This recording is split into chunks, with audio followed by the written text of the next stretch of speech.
When you come upon something beautiful, try to understand it. That's what is meant by watching.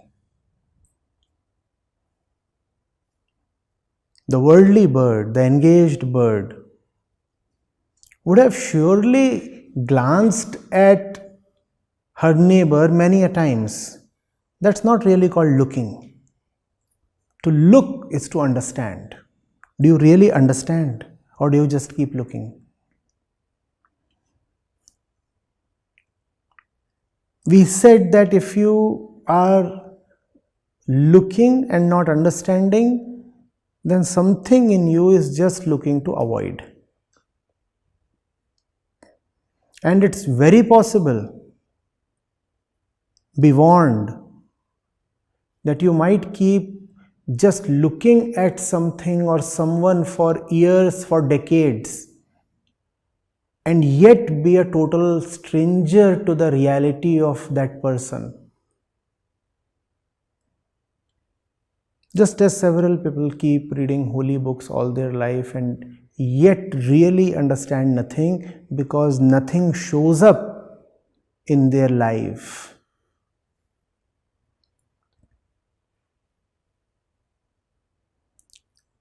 Similarly, you could be looking at the person of the savior bird for months, years, and decades, and yet gain not an inch of real closeness, because you just kept looking and never understood anything.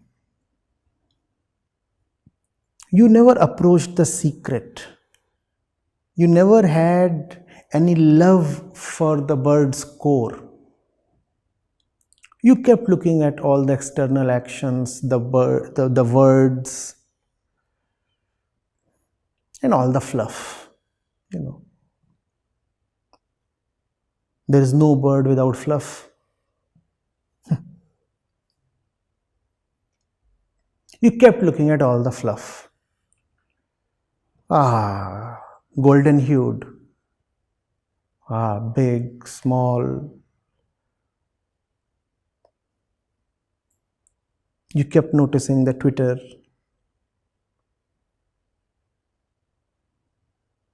You never knew the center.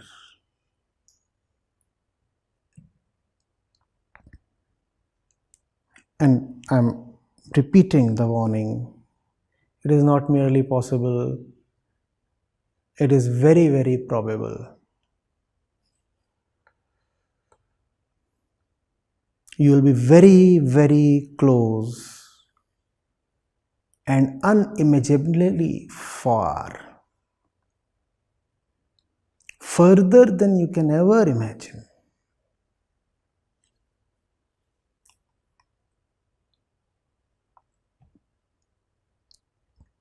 As most people in the world are. You stand in front of a statue of Krishna.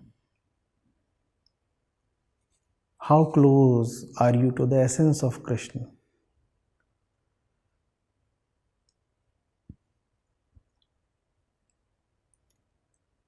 Are you getting it?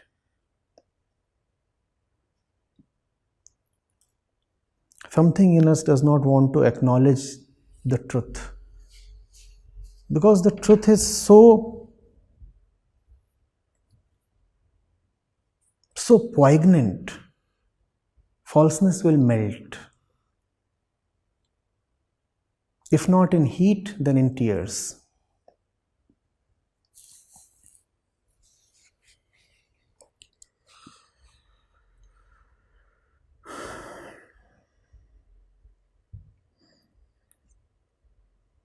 When you really look at the truth, there is not merely illumination.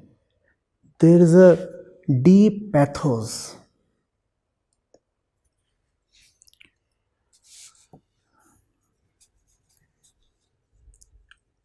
One is humiliated, almost ashamed.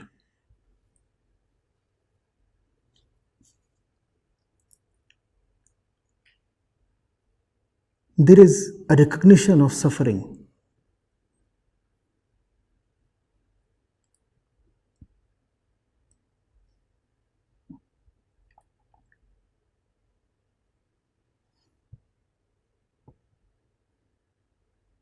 Why did the savior bird even have to sit on the same branch as the worldly bird? After all, she has nothing to do with fruit. What's she doing on that branch? Tell me, please.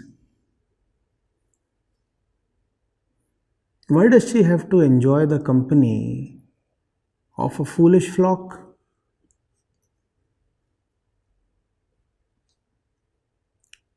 The worldly bird we can understand. She has a purpose. What's the purpose? The fruit is the purpose. But why is the other one sitting adjacent to her? Think. And that's where the pathos lies. One is there to consume, the other is there just to oversee. With no purpose of her own. That's witnessing. The fruit is right next to her, all around her. She doesn't consume. In the psychological sense, please. Obviously, if the bird exists as a mortal bird, she would be taking in some nutrition, some food. But in the psychological sense, she is not consuming anything. Yet, she is present. Why? When you really look at the truth, that's when you have an explosion of appreciation, an explosion of recognition. Something very, very important has been happening very, very close to you, and you have been totally blind, insensitive, indifferent.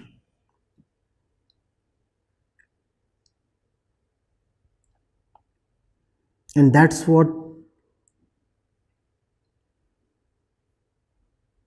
breaks you down into pieces. That internal explosion of recognition.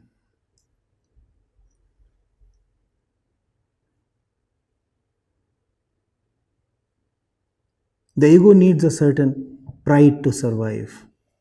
That pride is gone. And the ego has been humiliated here.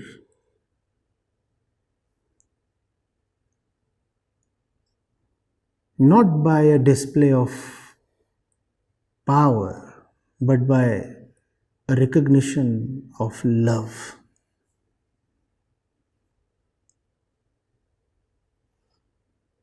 I sit here to eat. She sits here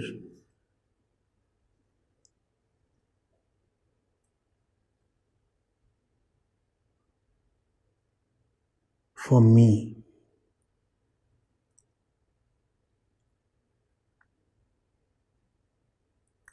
I am here for the fruit.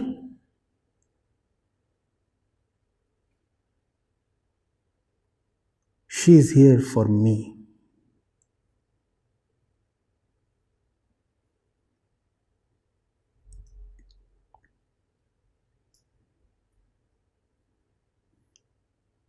I'm calling it an explosion of recognition. And it is bound to happen if you look a bit carefully. So you will avoid looking.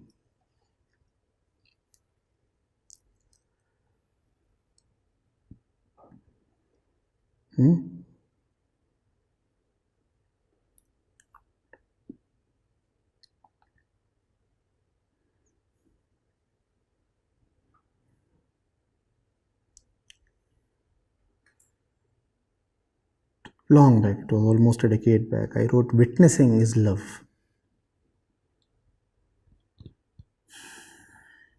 And the so-called paths of knowledge and devotion are not at all separate from each other.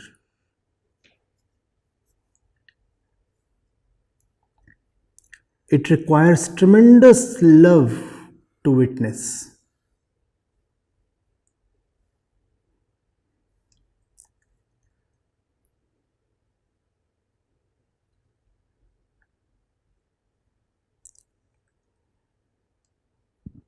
Parbrahm is not even a witness. Parbrahm, Nirgun Brahm is Turiyatit, even beyond witnessing. The one who is here to witness has taken upon herself a lot of suffering.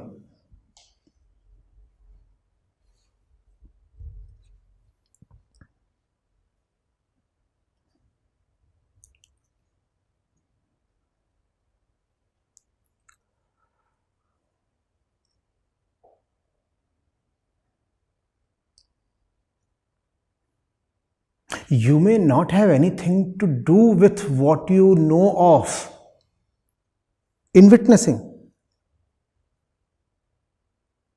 But why would you ever want to know of something you have nothing to do with? Isn't it a kind of punishment? To keep knowing of random stuff, useless garbage that you are anyway not at all concerned with. That's the suffering the witness knowingly inflicts upon herself for the sake of her sister bird. Do you get this?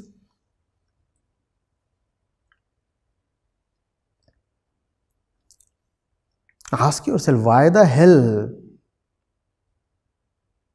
must you be perched on a tree you have nothing to do with?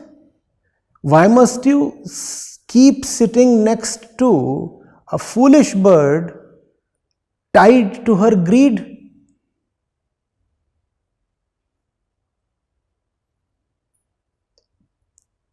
Love, compassion, the essence of witnessing.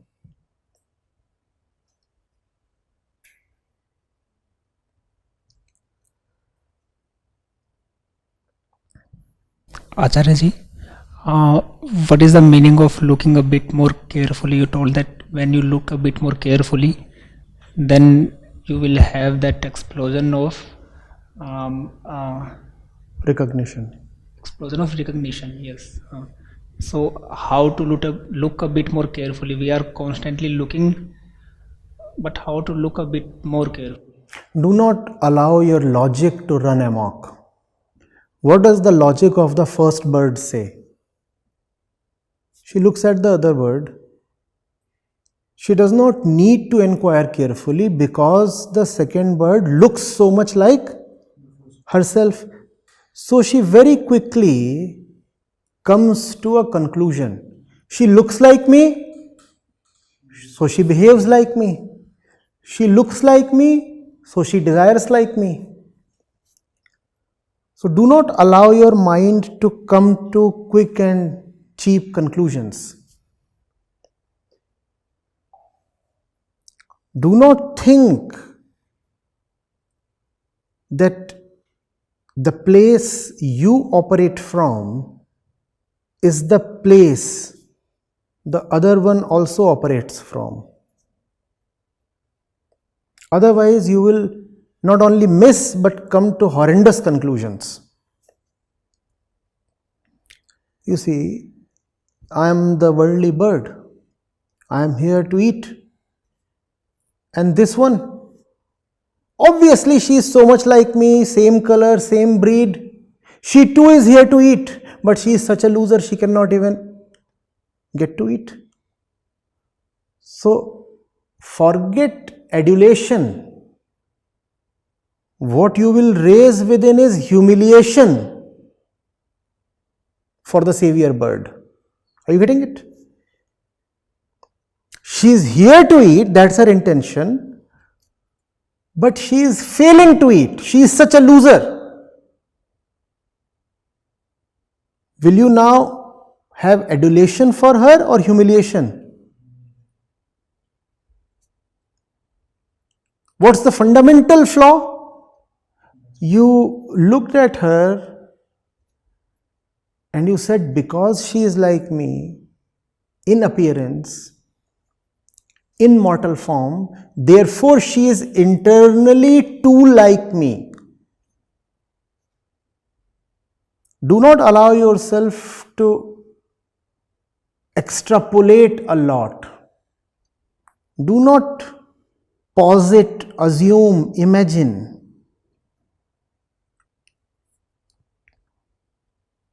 Ask, seek to know. That's called looking. Seek to know. Your assumptions are no good.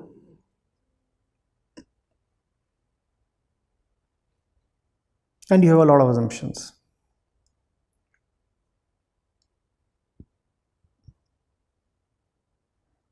That's why a conversation becomes between the knower and the seeker is often quite difficult. The seeker has assumptions not only about himself but also about the knower. And then the knower finds it very difficult to reach the seeker.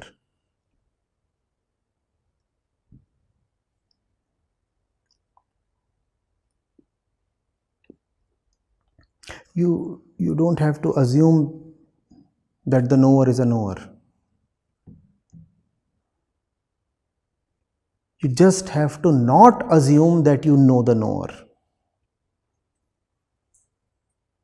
I'm not asking you to start worshipping any bird that appears like a witness.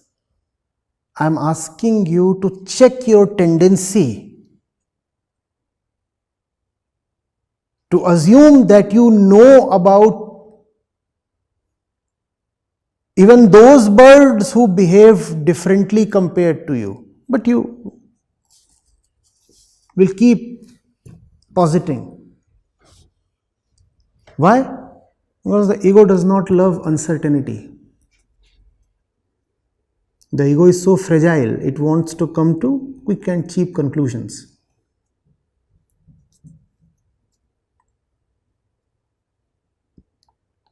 I know what that bird is here for, don't I? I know what you are doing. You know nothing.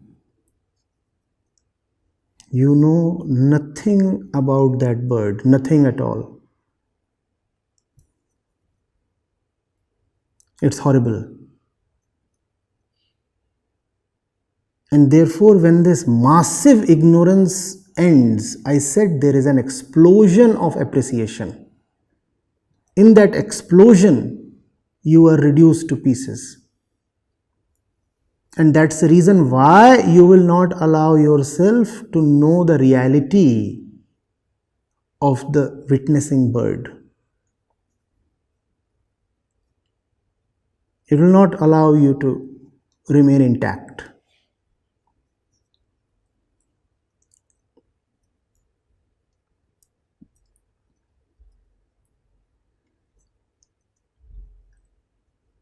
You would rather cocoon yourself in cozy stories.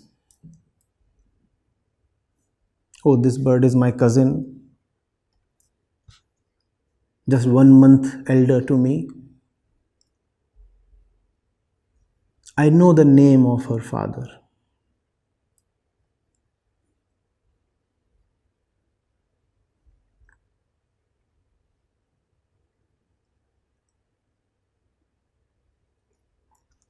I know. You know nothing. Had you really known anything, you wouldn't have been yourself till now.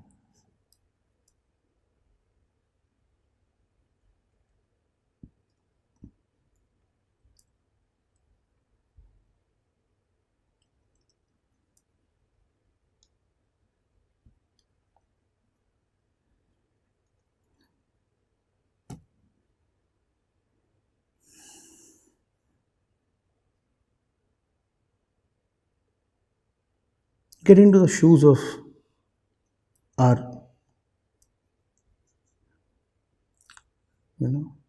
shopaholic bird.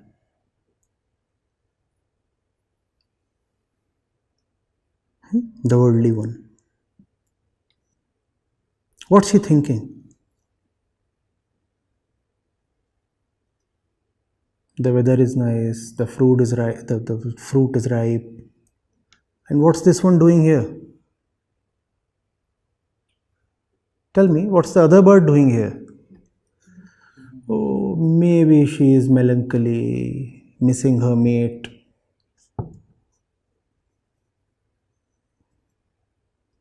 She just doesn't know how to live. I can very well imagine her telling the witness, mate, go get a life. I know you're not eating because depression reduces one's appetite. I know that's why you're not eating. You're just depressed. And in between, you can also visualize her sermonizing. Dude, one life is all we have. Come on, why are you wasting it? Fruit is ripe, juicy, succulent.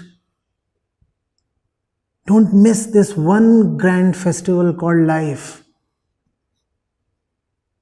She's trying to motivate the witness.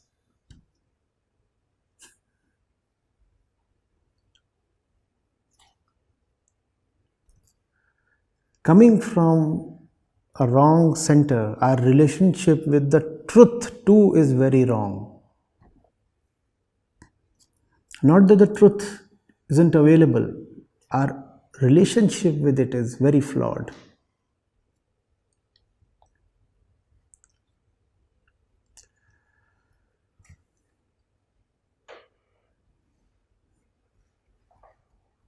Look at what we have done with the lives and stories of our saints, sages, avatars, prophets.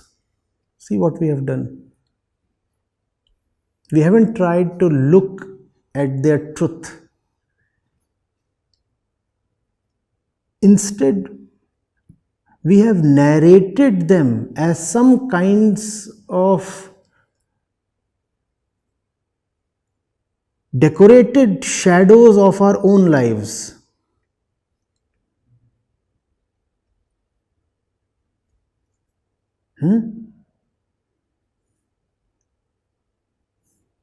You take your own picture and then you dress it up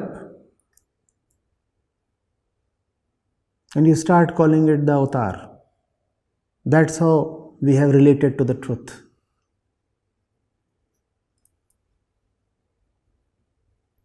No?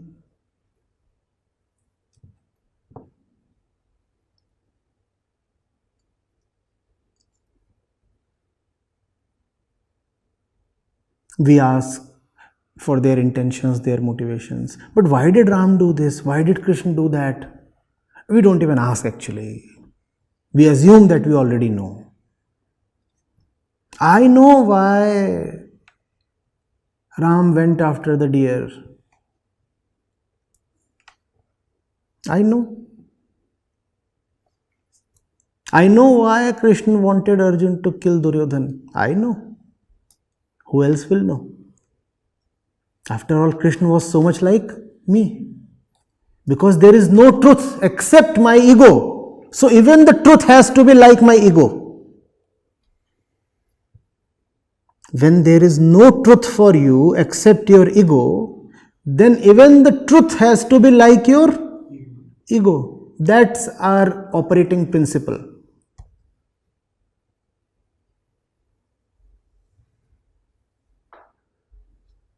So we miss.